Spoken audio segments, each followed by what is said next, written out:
Welcome back to Before Birth with Naomi.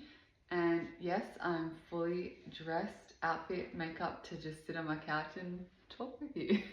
So, grab a tea, grab a coffee, whatever you like, and let's get into episode 2.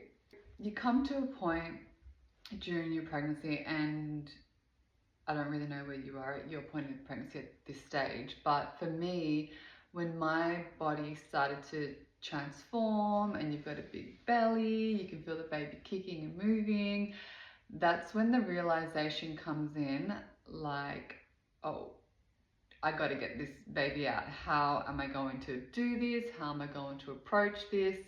And that's when you're usually speaking to your midwife or your OB about all of your birthing options. Now, my mum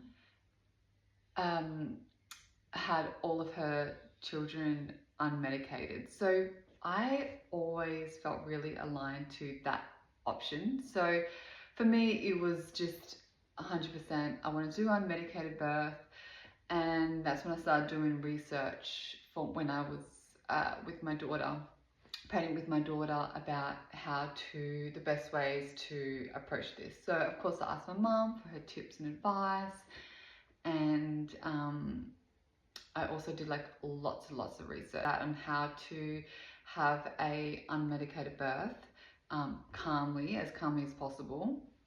I kept coming across the word breathing, and this is my first pregnancy, so I just kind of skipped over it. When I came to actually giving birth to my daughter,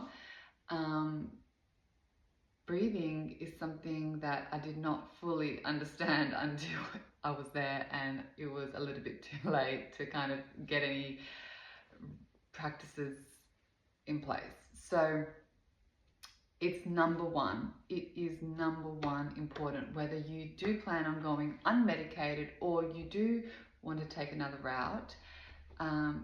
Breathing is crucial in your experience and to maintain that calm nervous system. So in discovering how important breathing is after the birth of my first child,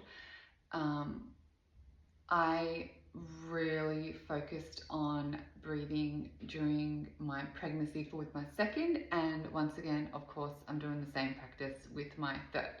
So there's just small little things that you could do in the morning, in the afternoon. Don't put too much pressure on it, but it's really just about taking a minute or two to just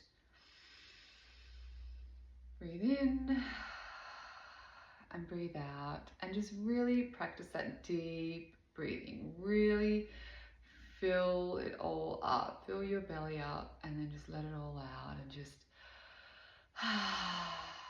so as you do this breathing practice, like I said, you can do it in the car, while you're parked, after you drop the kids off to school, or before you head into the office at work, whatever it is, wherever it is, even in the morning, before bed. When you do this practice, you're going to notice a subtle but very powerful shift. So you will notice your shoulders relaxed, your jaw will relax, your whole entire body will go into a state of calm. Another thing that you can add to the breathing practice, which is also really a powerful tool to bring into your birthing experience, is affirmations. So you can just print off a few of your favorite affirmations and have them around the house. You can put them on the fridge, in the mirror, put them in your handbag, or you could just feel whatever it may be. So as you take in a deep breath, you can say things like, I trust my body knows what it's doing. You can say, everything is working out for me, the baby's going to arrive safely, I am calm, I am strong. Just anything that you feel aligned to. Another one that I used to love is, I am capable, the one that I really used a lot was my body knows how to give birth. My body knows how to give birth. Another thing you could do is you could pray. If you don't want to make affirmations, you could pray. I pray as well. Another thing you could do with the affirmations and the breathing at the same time, which I love to do, is just connecting to the baby. Just hold your belly while you're breathing and saying your affirmations, and just know that your baby and your body are going to be working together. Of course, there's no perfect way to do this, and you know, you can get overwhelmed and, you know, get stuck into all your routines that, you know, daily life is just so busy, especially if you already have your children.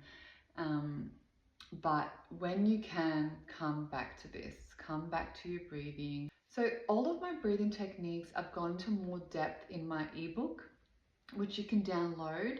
I've also got affirmation cards and some of my favorite affirmations that I used during my preparation to birth, as well as what I used in my birth. So yeah, download that and you can start practicing your breathing. In the next episode, I will be going through some of the things I do to prepare my body physically for birth. Until next time, this is Before Birth with Naomi, and thank you for listening.